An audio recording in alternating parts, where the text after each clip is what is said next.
KL9 news ముందుగా bulletin లోని headlines. Membership చేసుకోగలిగామండి.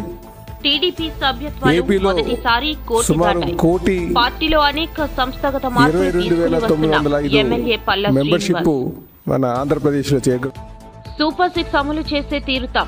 ఇప్పటికే దీపం ఇచ్చాం. ఇచ్చిన ప్రతి ఒక్క హామీని నెరవేర్చి తీరుతామని మంత్రి అచ్చెన్న. కేంద్ర ఉక్కు మంత్రుల పర్యటన విజయవంతం. అనకాపల్లి జిల్లా వైఎస్ఆర్సీపీ మాజీ మంత్రి బూడి ముత్యాల నాయుడు మీడియా సమావేశం. సంపద సృష్టి అంటే ముఖ్యమంత్రి చంద్రబాబు దృష్టిలో ప్రజలపై పెనుభారాలను మోపడమే. మాజీ మంత్రి కన్నబాబు. దేవాలయాలలో వివాహాల టెండర్లు రద్దు చేయాలి. విస్మరిస్తే నిరాహార దీక్ష. ఆంధ్రప్రదేశ్లో శాంతి భద్రతలు వ్యాఖ్యలు వెల్లడించిన సిఐ. అసెంబ్లీలో టీడీపీకి చంద్రబాబు, జనసేనకు పవన్ ఎలాగో బీజేపీ ఎమ్మెల్యే. టీడీపీ సభ్యత్వాలు మొదటిసారి కోటి దాటాయి. పార్టీలో అనేక సంస్థాగత మార్పులు తీసుకొని వస్తున్నాయి. రాయలసీమ ప్రాంతమైన కడపలో ఈసారి మహానాడు పెట్టాలని నిర్ణయం తీసుకున్నాం. నియోజకవర్గ స్థాయిలో కూడా ప్రతి శనివారం ప్రజా దర్బార్ నిర్వహించాలని ఆదేశాలు ఇచ్చామని ఎమ్మెల్యే పల్లా శ్రీనివాస్ అన్నారు. మెంబర్షిప్ మన ఆంధ్రప్రదేశ్లో చేయడం జరిగింది. అలాగే తెలంగాణలో 174,367 చేయడం జరిగింది. అండమాన్లో 4,245. మొత్తంగా ఈ 3 ప్రాంతాల్లో కలుపుకుంటే 1,02,517 మెంబర్షిప్ పూర్తి చేసుకున్నామండి. చాలా అంటే ఫస్ట్ టైం మేము 1,00,00,000 మెంబర్షిప్ చేరుకోవడం జరిగిందని చెప్పి ఈ సందర్భంగా తెలియజేస్తున్నాం. అయితే దీంతో మాకు ఒక స్ట్రక్చర్ వేసుకున్నాం, ఏదంటే క్లస్టర్ యూనిట్ బూత్ అని. దీంతో పాటు ఇంకా కొంచెం కింద స్థాయికి వెళ్ళాలి. ప్రతి ఇంటికి ఒక తెలుగుదేశం పార్టీ, ప్రతి 40 ఇంట్లకి ఒక తెలుగుదేశం పార్టీ కార్యకర్త ఉండే విధంగా మరి కుటుంబ సాధికార సారథులు అని చెప్పేసి వాళ్ళు కూడా వేసుకోవాలని ఒక నిర్ణయం తీసుకున్నామండి. గతంలో వేసుకున్నాం కానీ పూర్తి స్థాయిలో మేము ఇంటిగ్రేట్ చేసుకోలేకపోయాం. కనుక ఈసారి దాని మీద దృష్టి పెట్టి పూర్తి స్థాయి పార్టీలో కార్యకర్తలందరూ కూడా మమ్మకం అయ్యేటట్టుగా చేయాలని ఒక ఆలోచనకు వచ్చామండి. దీంతోపాటు ఏదైతే కార్డులు ఉన్నాయో, గతంలో కొంచెం కార్డ్స్ మాకు మెంబర్షిప్ అయినప్పటికీ కూడా కార్డ్స్ ఇవ్వలేదన్నారు. కనుక ఈసారి మార్చి 15 కల్లా కార్డ్స్ ఇచ్చేస్తామని చెప్పేసి కూడా ఈ సందర్భంగా తెలియజేస్తున్నాం. అలాగే మహానాడు ఈసారి కడపలో పెట్టుకోవడం జరిగిందండి. ఎందుకంటే అక్కడ అన్ని ప్రాంతాల్లో పెట్టాం కానీ కడప ప్రాంతంలో అంటే ఎక్కువ రాయలసీమ ప్రాంతంలో పెట్టుకోలేదు. అక్కడ అకామిడేషన్ ఉంటుందా లేదా అని కొంతమంది అప్రహెన్షన్స్ ఇచ్చి ఉన్నప్పటికీ కూడా అక్కడ పెట్టాలని ఒక ఆలోచన మరి జాతీయ అధ్యక్షులు వారు తీసుకున్నారు. కడపలో ఈసారి మరి 3 రోజుల పాటు మహానాడు చేసుకుంటామని చెప్పి ఈ సందర్భంగా తెలియజేస్తున్నామండి. వీటితో పాటు గ్రీవెన్స్కి సంబంధించి ఎక్కువ మంది మెయిన్ ఆఫీస్కి వస్తున్నారు కనుక అవి నియోజకవర్గ స్థాయిలో ఎవరైనా అందుబాటులో ఉండట్లేదేమో, దానివల్లే మెయిన్ ఆఫీస్కి ఎక్కువ మంది వస్తున్నారని ఒక ఆలోచనకి రావడం జరిగింది. కనుక సూపర్ 6 అమలు చేసి తీరుతాం. ఇప్పటికే దీపం ఇచ్చాం. ఏడాది నుంచి రేపు స్కూల్స్ తెచ్చే సమయానికి తల్లికి వందనం ఇస్తున్నాం. అలాగే రైతులకు అన్నదాత సుఖీభవ కింద 20,000 ఇవ్వటానికి సిద్ధంగా ఉన్నాం. అలాగే వేట నిషేధ సమయంలో ఏప్రిల్ 15లోపు మత్స్యకారులకు 20,000 ఇస్తామని మంత్రి అచ్చెన్న అన్నారు. ప్రజలకు తెలుసు, పాత్రికేయులకు తెలుసు, ప్రతి ఒక్కరికి తెలుసు, కేంద్ర ప్రభుత్వం మనం ఊహించిన దానికంటే సహాయ సహకారాలు అందిస్తుంది. కాబట్టే మనం 7 మాసాలు కూడా ఒక సమర్థవంతమైనటువంటి పాలనని అందించామని చెప్పి తెలియజేస్తున్నాను. 3,000 పెన్షన్ 4,000 చేశాం. 6,000 పెన్షన్ ఇస్తున్నాం. 10,000 ఇస్తున్నాం. 15,000 ఇస్తున్నాం. ఈ దేశంలో ఎక్కడా లేదు. ఆంధ్రప్రదేశ్లో ఇచ్చినటువంటి పెన్షన్ మొత్తం ఎక్కడ కూడా లేదు. సంవత్సరానికి 32,000 కోట్ల రూపాయలతో 64 లక్షల మందికి 1వ తారీఖున తెల్లవారుజామునే అందించినటువంటి బృహత్తరమైనటువంటి కార్యక్రమాన్ని ఈ 7 మాసాల్లో నెరవేర్చిన విషయాన్ని ఈ సందర్భంగా తెలియజేస్తున్నాను. దీంతో పాటుగా ల్యాండ్ టైటిల్ టైటిల్ యాక్ట్ రద్దు చేశాం. 16,000 చిల్లర రేపు డిఎస్సిలో టీచర్ పోస్టులు భర్తీ చేయడానికి నిర్ణయం చేశాం. అన్నా క్యాంటీన్లు పునరుద్ధరించాం. పట్టణ ప్రాంతాల్లోనే కాదు, ఈ రాష్ట్రంలో ఉన్నటువంటి 175 నియోజకవర్గాల్లో ప్రతి నియోజకవర్గంలో కనీసం ఒక అన్నా క్యాంటీన్ ఉండే విధంగా ఈ రోజు నిర్ణయం తీసుకొని ప్రభుత్వానికి ఈ రోజు కార్యక్రమాలు ఇచ్చాం. అదేవిధంగా దీపం పథకం కింద ఎన్నికల్లో ఇచ్చినటువంటి హామీ ప్రకారం 3 సిలిండర్లు ఇచ్చే కార్యక్రమాన్ని కూడా పూర్తి చేశాం. దాని మీద కూడా డిస్కస్ చేశాం. రైతులు కష్టకాలం పండించినటువంటి పంటని ప్రభుత్వం కొనుగోలు చేసిన తర్వాత వారికి డబ్బులు 6 మాసాలు 7 మాసాలు సంవత్సరం డబ్బులు ఇవ్వక రైతులు పడినటువంటి అవస్థలన్నీ మనం చూసాం. మేము వచ్చేసరికి 1600 కోట్లు బాకీలుంటే 1600 కోట్లు బాకీలు నెరవేర్చడమే కాకుండా మొన్న ఖరీఫ్ లో 7,190 కోట్ల రూపాయలతో ధాన్యం కొనుగోలు చేసి ధాన్యం కొన్నటువంటి 24 గంటల్లోపే రైతులకి డబ్బులిచ్చి ఒక చరిత్ర సృష్టించిన విషయాన్ని కూడా ఈరోజు పాలిట్ బ్యూరో చర్చించాం. విజయవాడ వరదలు వచ్చాయి. 10 రోజులు 15 రోజులు ముఖ్యమంత్రి గారు కలెక్టర్ కార్యాలయాన్నే ముఖ్యమంత్రి కార్యాలయంగా మార్చుకొని ఏ విధంగా సహాయ సహకారాలు అందించారు. వరదల్లో నష్టపోయిన ప్రతి ఒక్కరికి 20 రోజుల్లో నష్టపరిహారం ఇచ్చి చరిత్ర సృష్టించిన విషయాన్ని కూడా ఈరోజు పాలిట్ బ్యూరోలో చర్చించాం. ఉచిత విధానాన్ని తీసుకొచ్చాం. అక్కడ కూడా ఎక్కడైనా చిన్న చిన్న ఇబ్బందులు వస్తే సీరియస్ గా తీసుకొని ఒక మంచి ఆలోచనతో ఉచిత ఇసుక విధానం పెట్టాం. దాన్ని కూడా ఇంకా సమర్థవంతంగా తీసుకెళ్లడానికి అందరూ కూడా సహకరించాలని ఈ సందర్భంగా ముఖ్యమంత్రి గారి నాయకత్వంలో డిస్కస్ చేశాం. ఈరోజు గ్రీవెన్సెస్ ప్రతిరోజు ఇక్కడికి తీసుకొచ్చి ఇబ్బంది పెట్టకుండా ప్రతి ఒక్కరికి పార్టీ ఆఫీస్కి వచ్చి వారికి ఇబ్బంది కలిగించే విధంగా కాకుండా ప్రతి ఎమ్మెల్యే ప్రతి శనివారం తప్పనిసరిగా నియోజకవర్గంలో గ్రీవెన్స్ పెట్టి అక్కడ వచ్చినటువంటి సమస్యలు జిల్లా ఆఫీసర్స్కి పార్టీ ఆఫీస్కి ఇన్ఛార్జ్ మంత్రులకి ఇచ్చి ఎక్కడ ఒక్కడ పరిష్కరించాలని ఒక మంచి నిర్ణయం తీసుకున్నాం. ఇక నుంచి జాతీయ పార్టీ ఆఫీసులో కూడా కేంద్ర ఉక్కు మంత్రుల పర్యటన విజయవంతం. కేంద్ర ఉక్కు మంత్రులు కుమారస్వామికి, శ్రీనివాస వర్మకి ధన్యవాదాలు తెలిపిన కేఎన్ఆర్. కూటమి నాయకులకు అభినందనలు తెలిపిన కేఎన్ఆర్. కుమారస్వామి, సహాయ మంత్రి శ్రీనివాస వర్మ, రాష్ట్ర ఆరోగ్య శాఖ మంత్రి సత్యకుమార్ విశాఖ ఉక్కు పరిశ్రమలో చేసిన పర్యటన విజయవంతమైందని అన్నారు.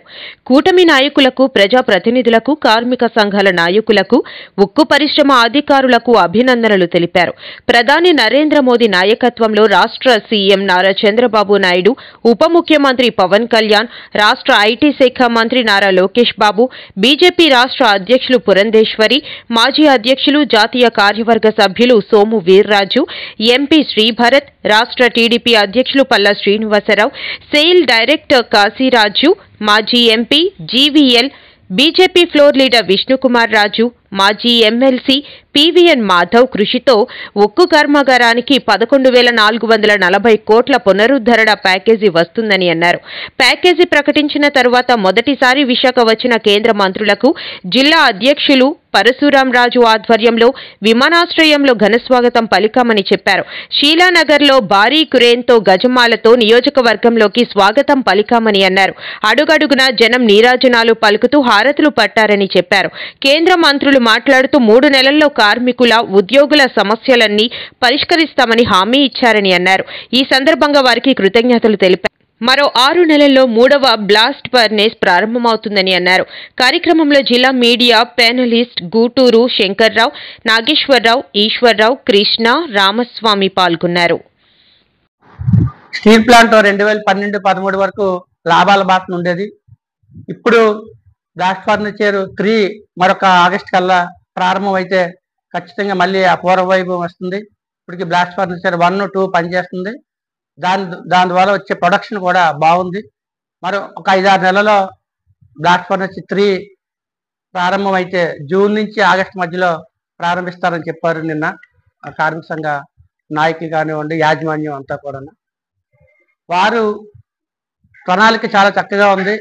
కాకపోతే కొంత స్టీల్ ప్లాంట్లో ఎవరైతే కార్మిక సోదరులు, యాజమాన్యం వాళ్ళ యొక్క మధ్య సమన్వయం కొరబడి కొన్నాళ్ళుగా నష్టాల బారిన పడుతుంది.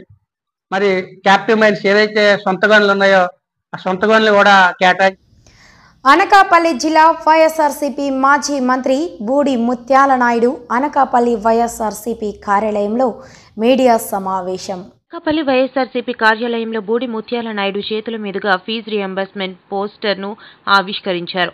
బూడి ముత్యాల నాయుడు మీడియాతో మాట్లాడుతూ రేపు 5వ తేదీన ఫీజు పోరుబాట కార్యక్రమం నిర్వహిస్తామని తెలిపారు. కూటమి ప్రభుత్వం ఇచ్చినటువంటి హామీలతో పాటు విద్యార్థులకు ఇవ్వవలసినటువంటి ప్రతి సంవత్సరం ఫీజు రియంబర్స్మెంట్ ఏదైతే ఉందో ఆ బకాయిలు ఇప్పటిదాకా 3,900 కోట్ల రూపాయలు ఈ కూటమి ప్రభుత్వం చెల్లించకుండా ఉండిపోయింది. విద్యార్థులు మరియు విద్యార్థుల తల్లిదండ్రులు చాలా ఆందోళన వ్యక్తం చేస్తున్నారు. విద్యార్థులకు మానసికంగా ఫ్రీగా ఉంటేనే చదువులో ముందుకు వెళ్లగలరు. తల్లిదండ్రులు కూడా ఆందోళన చెందరు. వైసీపీ గతంలో చెప్పినట్టు ఇచ్చినటువంటి సూపర్ 6 హామీల్లో భాగంగా గతంలో రైతుల తరఫున ధర్నా కార్యక్రమం చేపట్టాం. విద్యుత్ ఛార్జీలపైన వినియోగదారుల తరఫున పోరుబాట చేశాం.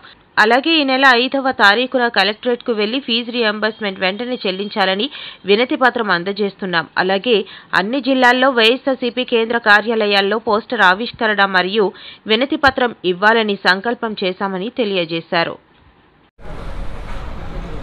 రేపు 5వ తేదీన జరపతలపెట్టినటువంటి ఈ ఫీజు పోరు ఏదైతే ఈ కూటమి ప్రభుత్వం ఇచ్చినటువంటి హామీలతో పాటు విద్యార్థులు చెల్లించవలసినటువంటి ప్రతి సంవత్సరం ఫీజు రియంబర్స్మెంట్ ఏదైతే చేయాలో ఆ బకాయిలు ఇప్పటి వరకు కూడా 3,900 కోట్ల రూపాయలు ఈ కూటమి ప్రభుత్వం చెల్లించకుండా ఉండిపోవటం వలన విద్యార్థులు ఎంతోమంది విద్యార్థుల తల్లిదండ్రులు కూడా చాలా ఆందోళన గురయ్యే పరిస్థితి కూడా కనిపిస్తూ ఉంది. విద్యని అభ్యసించేటువంటి విద్యార్థులకి మానసికంగా ఫ్రీడమ్ ఉంటేనే వాళ్ళ చదువులో ముందుకు వెళ్ళేటువంటి పరిస్థితులు కూడా ఉంటాయి. తల్లిదండ్రులు కూడా ఆందోళన నుంచి బయటపడేటువంటి పరిస్థితులు ఉంటాయి. మేము గతంలోనే చెప్పాము, ఇచ్చినటువంటి సూపర్ 6 హామీలతో పాటు మరి నిరంతర ప్రక్రియగా జరుగుతున్నటువంటి పిల్లలు చదువుకునేటువంటి కార్యక్రమం ఏదైతే ఉందో వాడికి చెల్లించేటువంటి ఫీజులు ఏవైతే ఉన్నాయో వాటిని చెల్లించే కార్యక్రమం కూటమి ప్రభుత్వం చేయకపోవటం వలన పిల్లలు ఆందోళన చెందుతూ ఉన్నారు. అందుగురించే మేము గతంలో రైతుల తరపున ఒక ధర్నా కార్యక్రమాన్ని చేయడం జరిగింది. ఇచ్చినటువంటి మాట ప్రకారంగా చెప్పినటువంటి విధంగానే మరి ఏదైతే ఈ కూటమి ప్రభుత్వం పెంచినటువంటి విద్యుత్ ఛార్జీలు పెంచబోమని పెంచే కార్యక్రమం ఎప్పుడైతే చేపట్టారో దాని మీద కూడా మేము పోరుబాటు పెట్టి ఈ వినియోగదారుల తరపున కూడా ఒక రిప్రజెంటేషన్ కూడా ఇవ్వడం జరిగింది వైఎస్ఆర్ పార్టీ తరపున. మరి 3వ కార్యక్రమము ఈ ఫీజు పోరు కార్యక్రమాన్ని కూడా 5వ తేదీన మరి కలెక్టరేట్కి వెళ్ళి కలెక్టర్ గారికి విద్యార్థుల తల్లిదండ్రుల తరపున తక్షణమే వారికి చెల్లించవలసినటువంటి ఫీజు రియంబర్స్మెంట్ ఏదైతే ఉందో అదంతా కూడా బకాయి లేకుండా చెల్లించాలనేటువంటి ఉద్దేశంతో ఈ కార్యక్రమాన్ని తలపెట్టడం జరిగింది. అనకాపల్లి జిల్లాకు సంబంధించినటువంటి జిల్లా నాయకులతో పాటు పాత్రికేయ మిత్రులారు మీ అందరూ కూడా ధన్యవాదాలు తెలియజేస్తున్నాం. విద్యార్థులతో చెలగాటం అలాగే తల్లిదండ్రులతో మోసపూరితమైనటువంటి హామీలు ఇచ్చి కూటమి ప్రభుత్వం చేస్తున్నటువంటి అబద్ధపు ఉబలాటాలు చూస్తే ఇది ప్రజాస్వామ్యంలో అబద్ధాల హామీలతో వచ్చినటువంటి కూటమి ప్రభుత్వాన్ని ప్రశ్నించవలసిన బాధ్యత ప్రధానంగా ప్రతిపక్షమైనటువంటి వైఎస్ఆర్ కాంగ్రెస్ పార్టీపై ఆధారపడి ఉంది. ఇప్పుడే నాయుడు చెప్పారు క్లియర్గా, మేము గతంలో 3 కార్యాచరణ ప్రకటించి గౌరవ ముఖ్యమంత్రిగా గతంలో పనిచేసి సంపద సృష్టి అంటే ముఖ్యమంత్రి చంద్రబాబు దృష్టిలో ప్రజలపై పెను భారాలను మోపడమేనని మాజీ మంత్రి కన్నాబాబు మండిపడ్డారు. కాకినాడ క్యాంపు కార్యాలయంలో మీడియాతో మాట్లాడుతూ రిజిస్ట్రేషన్ ఛార్జీలని వడ్డించేశారు. అందులో పూరీళ్ళు పెంకుటిళ్ళు ఏది కూడా మినహాయింపు లేదనే విషయాన్ని మనం ఇవాళ అర్థం చేసుకుంటే వాళ్ళు ఇచ్చిన ఆదేశాలు చూస్తే అర్థమవుతుంది. ఇంచుమించుగా ఏడాదికి 10,000 కోట్ల రూపాయలు వైఎస్ఆర్ పార్టీ హయాంలో ప్రభుత్వంలో ఆదాయం వచ్చేది. అది ఈయన వచ్చిన తర్వాత రియల్ ఎస్టేట్ పడిపోయి ఈయన అడుగుపెట్టిన వేళ విశేషంలో మొత్తం సగానికి సగం పోయింది. ఇంచుమించు 6,000 కోట్లు వచ్చిందంటున్నారు. సరే, రిజిస్ట్రేషన్ ఛార్జీలు పెంచడం సహజమే కదా, గతంలో ఎప్పుడు జరగలేదా అనుకుంటే అప్పుడు జరిగిన దానికి ఇప్పుడు జరిగిన దానికి తేడా ఏంటంటే ఇప్పుడు వాళ్ళకి కావలసినట్టుగా వాళ్ళ స్థిరాస్తి వ్యాపారులకు కావలసినట్టుగా రిజిస్ట్రేషన్ ఛార్జీలు పెంచారు. ఉదాహరణకి రాష్ట్రం అంతా పెంచితే ఒక అమరావతిలో ఎందుకు పెంచలేదో చంద్రబాబు నాయుడు గారు సమాధానం చెప్పాలి. రాష్ట్రం అంతా పెంచిన రిజిస్ట్రేషన్ ఛార్జీలు అమరావతిలో ఎందుకు పెరగలేదు అంటే అమరావతి ఎవరు రియల్ ఎస్టేట్ కంపెనీ, ఎవరికి మేలు చేద్దామని మీరు అక్కడ ఛార్జీలు పెంచలేదు అంటే అమరావతిలో ఛార్జీలు భూముల ధరలు పెంచితే మార్కెట్ విలువ కన్నా తక్కువ ఉన్నప్పటికీ అంత పెద్ద వైట్ అమౌంట్ పెట్టి కొనేవాళ్ళు తగ్గిపోతే మీ మార్కెట్ పడిపోద్దనే కదా మీరు పెంచండి. అప్పుడు రాష్ట్ర ప్రయోజనం లేదా దాంట్లో? వాళ్ళు ఏం చేశారంటే చాలా చిత్రంగా లేయర్లు అంట, గ్రిడ్స్ అంట. గతంలో ఏంటంటే ఒక ప్రాంతమో ఒక గ్రామమో తీసుకుంటే ఆ గ్రామంలో ఉన్న ఆ ప్రాంతంలో ఉన్న మ్యాపింగ్ చేసిన ప్రాంతం అంతా కూడా ఒకే రకమైన పెంపుదల ఉండేది. ఇవాళ అలా కాదు. రోడ్డు పక్కన ఉంటే ఒక రేటు, రోడ్డు లోపలికి ఉంటే ఒక రేటు, మన వాళ్ళు మనకు కావాల్సిన వాళ్ళు ఉంటే ఒక రేటు, మనకు అక్కర్లేనివాడు ఉంటే పగవాడు ఉంటే ఒక రేటు. ఈ రకంగా కేటగిరైజేషన్ చేశారు. ఎస్, దీనికి ఖచ్చితంగా చెప్తున్నాం, అమరావతి పెంపుదల, అమరావతిలో మీకు భూముల ధరలు పెంచకపోవడం అనేది డెఫినెట్గా దీనిలో భాగమే. మీకు ఇష్టం వచ్చిన వాళ్ళకి పెంచుకున్నారు, ఇష్టం లేని వాళ్ళకి పెంచుకున్నారు, ఇష్టం వచ్చిన వాళ్ళకి పెంచలేదనడానికి అదే ఉదాహరణ. ఇంకంతకన్నా ఉదాహరణ ఏంటి? అంటే మీ బాధుడు కూడా సెలెక్టెడ్. ఇవాళ మీరు ఎవరిని వదిలేశారు చెప్పండి? సామాన్యుని కూడా వదిలేయకుండా బాధేసి మీకు కావాల్సినట్టుగా మినహాయింపులు ఇచ్చుకుంటూ, మీకు కావాల్సినట్టుగా జీవోలు ఇచ్చుకుంటూ మీరు పరిపాలన సాగించట్లేదా? గతంలో దేవాలయాలలో వివాహాల టెండర్లు రద్దు చేయాలి, విస్మరిస్తే నిరాహార దీక్ష. దేవస్థానంలో పేదవాని పెళ్లికి అధిక రేట్లు వసూళ్లు. దేవాలయాల సంస్కృతి సాంప్రదాయాలను కాపాడమే మా కోరిక. పిలిచి అర్ధాంతరంగా నిలిపివేయడం హర్షణీయం.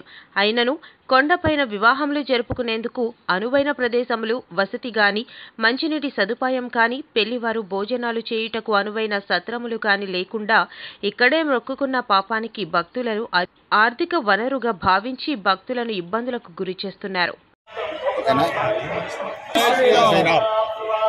ఈరోజు ఈ సింహాచల ప్రాంతం తొలిపాంచం వద్ద హిందూ ధార్మిక సంఘాలన్నీ కలిసి ఇక్కడికి విచ్చేసినటువంటిది.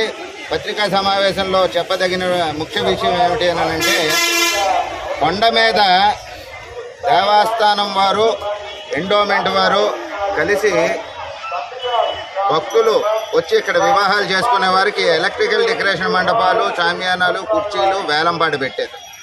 ఇది చాలా దారుణమైనటువంటి చర్య. ఎప్పటి నుంచో భక్తులందరూ కోరుతున్నారు ఇటువంటి పాటలు తీయమని. ఎండోమెంట్ వారికి లాభదాయకమైనటువంటి పని మాత్రమే చేస్తామనేటట్టుగా ఎండోమెంట్ మొండి వైఖరితో కూర్చుంది. మరి ఈసారి పాటకి ముందరే మేము చెప్పడం జరిగింది. జేఏసీ నుంచి ఒక లెటరు, అలాగే హిందూ ధార్మిక సంఘాల నుంచి కొంతమంది కొన్ని లెటర్లు సబ్మిట్ చేయడం జరిగింది. అయ్యా, మేము భక్తులకి ఉచితంగా మండపాలు ఇస్తామని చెప్పి అది కూడా పెడచెవిన పెట్టి పాటను ఆఫ్ చేసి మళ్ళీ పాట వేస్తాము అనేటువంటి సన్నాహాలు చేస్తున్నారనేటువంటి వార్తలు వినవస్తున్నాయి. ఇటువంటి సందర్భంలో ఈ జేఏసీ తరఫు నుంచి మేము అందరమే ముందరకు రావడం జరిగింది. ఎట్టి పరిస్థితుల్లోని కొండ మీద పాటలు జరిగితే గనక జేఏసీ తరఫు నుంచి నేను నిరాహార దీక్షకి దిగుతాను. మరి ఎందుకయ్యా ఈ పాటలు ఆపాలి? ఇదివరకు 2000, 3000కి ఒక 50 కుర్చీలు, డెకరేషన్ మండపం వచ్చేది. మరి ఈరోజు అదే డెకరేషన్ మండపం సింపుల్గా 6,500, దేవాలయానికి కట్టవలసినటువంటిది 2,000, మిగతా ఇతర ఖర్చులు అన్నీ కలిపి 10,000 రూపాయల వరకు డేకూరుతోంది. ఇది సామాన్యుల భక్తుల మీద భారం కాదా? అయ్యా 6,500 దేనికి అంటే దేవస్థానం పాట పాడుకున్నామండి. ఇదొకటే కాదండి. ఆంధ్రప్రదేశ్లో శాంతి భద్రతలో కరువయ్యాయని మాజీ మంత్రి బొత్స అన్నారు. కంకణం ధర్మశ్రీ పదవి బాధ్యత స్వీకరణ కార్యక్రమంలో పాల్గొన్నారు. కూటమి ప్రభుత్వ గ్రామాల్లో వైసీపీ కార్యకర్తలపై తప్పుడు కేసులు బనాయించి వేధింపులకు గురి చేస్తున్నారని తెలిపారు. నా ఆలోచన ఏంటంటే ఇవాళ నుంచి దయచేసి ఆ ఫోన్లో ఉంటున్న ఆ ట్రూ కాలర్ని తీసేయండి. ఆ పేరు ఎవడు ఎల్లయ్య పుల్లయ్య ఎంపీ జడ్పీసీ కాకుండా ఎవడైనా ఫోన్ చేస్తే ఎత్తి ముందు మీరు సమాధానం చెప్పడం చేయండి. దాంతో సబ్జెక్టు దాంతో అయిపోతుంది. ఇందులో మా రాంబాబు గారు చెప్పారు, చంద్రబాబు నాయుడు పరిపాలన, ఆయన చేసిన మాటలు ఆయనకు అలవాటు. ఇందాక అదీపు వినిపించారు స్వర్గీయ రోషయ్య గారి తాలూకా మాటలు అంటే అదేదో ఇవాళ మరి ఇవాళ కాదు, ఆయన చనిపోయే మహానుభావుడు ఎక్కడున్నాడు కానీ అంటే చంద్రబాబు నాయుడు గారి తాలూకా సహజ గుణం అది. చెప్పింది చేయకపోవడం, చెప్పింది మర్చిపోవడం, తర్వాత మళ్ళీ నా తప్పు అయిపోయింది అని చెప్పడం అనేది ఆయన సహజ గుణం. అదే జగన్మోహన్ రెడ్డి గారి సహజ గుణం ఏంటి? ఏది చెప్తారో అది చేయడం, ఏది చెప్తారో అది చేయడం, ఆ చేసింది వచ్చి మళ్ళీ ఏ చేయలేని పని చెప్పకుండా చెప్పమని పోవడం. ఎందుకంటే మొన్న ఎన్నికల్లో చూశాను, మేము అందరం చెత్తపోరు కొట్టుకొని చెప్పాం, సార్ మీరు వచ్చి ఎన్నికల పైన ప్రకటిస్తున్నారు, 2-3 ఎక్స్ట్రా చెప్పండి సార్ పర్వాలేదంటే, అంటే నువ్వు ప్రభుత్వంలో 5 సంవత్సరాలు ఉన్నావు, ఈ 5 సంవత్సరాల్లో మనం ఏ రోజైనా ఇచ్చిన మేడం తప్పకుండా మన అమ్మఒడి ఇస్తానన్నా, రైతు భరోసా ఇస్తానన్నా, లేదు కాంపనైజ్ ఇస్తానన్నా, లేదు ఇంకొక మా మహిళల కోసం కార్యక్రమం ఇస్తానన్నా, నేను 0 వడ్డీ ఇస్తాను, సున్నం తప్పకుండా ఇచ్చామా లేదా ఫీజు రీయింబర్స్మెంట్ మేము ఏ రోజైనా తప్పామా, ఎప్పుడైనా చేసామా? ఇప్పుడు ఈ రోజు వచ్చి ఇవ్వాలంటే మళ్ళీ ఎక్కువ ఇస్తే ఎక్కడి నుంచి తీసుకొస్తాము, కాబట్టి దాని సంపద పెంచుకుందాం, మనం అప్పుడు చేద్దాము, ప్రభుత్వం ముందు రాని ఇది చేసి మనం చేసాం కదా అని చెప్పి ఆయన ఎగస్ట్రా ఒక్క విషయాన్ని చెప్పడానికి ఆయన వచ్చి ఒప్పుకోలే. అది జగన్మోహన్ రెడ్డి. ఆలోచన అనుకోవచ్చు మనం, ఏముందిలే ఒక అబద్ధం చెప్పేస్తే సరిపోద్ది కదా, ఒక మాయ మాట చెప్పేస్తే సరిపోద్ది కదా, ఒక తప్పు చెప్పేస్తే సరిపోద్ది కదా అని. జగన్మోహన్ రెడ్డి గారి తత్వం అది కాదు. మాట ఇస్తే మాట మొన్న, ఎందుకంటే అతను ముందుగా మనం ఎవరు స్మరించుకున్నాం, స్వర్గీయ అసెంబ్లీలో టీడీపీకి చంద్రబాబు, జనసేనకు పవన్ ఎలాగో బీజేపీకి నేను కూడా అలానేనని విశాఖ నార్త్ ఎమ్మెల్యే విష్ణుకుమార్ రాజు అన్నారు. విశాఖలోని ఓ కార్యక్రమంలో ఆయన మాట్లాడుతూ, నేను భారతీయ జనతా పార్టీ శాసనసభాపక్ష నేత చంద్రబాబు నాయుడు గారు తెలుగుదేశం పార్టీకి ఎట్లాగో లీడర్ ఆఫ్ ద పార్టీ అంటాం, జనసేనకి పవన్ కళ్యాణ్ గారు ఏ విధంగా leader of the పార్టీయో Bharatiya Janata పార్టీకి నేను లీడర్ ఆఫ్ ద పార్టీ. అట్లాగే వైఎస్ఆర్సీపీకి జగన్మోహన్ రెడ్డి గారు leader of the party. So ఈ రాష్ట్రంలో 4 ఉంటారు, అసెంబ్లీలో 4 లీడర్స్ ఉంటారు. లీడర్స్ అంటే ఏదో మాట్లాడితే ఏమైంది అని అనుకోవడం కాదు, ఏది మాట్లాడినా దానిపైన యాక్షన్ ఉంటుంది. పాలిటెక్నిక్ కాలేజ్లో బాత్రూమ్స్ లేవు, 1600 మంది ఉన్నారు, ఓన్లీ 2 టాయిలెట్స్. అసెంబ్లీలో మాట్లాడితే ఇమ్మీడియట్గా టాయిలెట్ బ్లాక్ కట్టించడం జరిగింది. సో దీన్ని మీరు అందరూ కూడా, నాకు మీరందరూ ఓట్లు వేసి గెలిపించిన వలన నాకు భారతీయ జనతా పార్టీ నాకు శాసనసభాపక్ష నేతగా నాకు ఉండమని అధికారం ఇచ్చింది. ఆ అధికారాన్ని నేను స్వార్థం గురించి వాడుకోవాల్సిన అవసరం నాకు లేదు. నేను వాడుకోవటం ఏంటంటే పబ్లిక్కి, ప్రజలకు ఉపయోగపడేటట్టు వాడగలను. అది ఏమి కావాలనేది మీరు నాకు చెప్పకపోతే నాకు తెలియదు. మీరు చేయించుకుని నా దగ్గర పనులు చేయించుకోకపోతే అది మీ తప్పు కానీ నా తప్పు కాదు. తప్పనిసరిగా మీకు అందరికీ కూడా నేను చేయవలసిన సహాయ సహకారాలు ప్రభుత్వ పరంగా, అంతేగాని వేరే విధంగా ప్రభుత్వ పరంగా ఏమి చేయాలో అంటే ఆ విధంగా నేను తప్పనిసరిగా నేను చేస్తాను. నేను కూడా ఎవరికి జడిసే వ్యక్తిని కాదు. ఎందుకంటే నేను 5 సార్లు హార్ట్ అటాక్ వచ్చి బతికిన వ్యక్తిని. 5 సార్లు. ఎవరికి తల వంచను, ఎవరి దగ్గర లంచాలు తిన్నాం, నీతి నిజాయితీగా పనిచేస్తాం. మనసు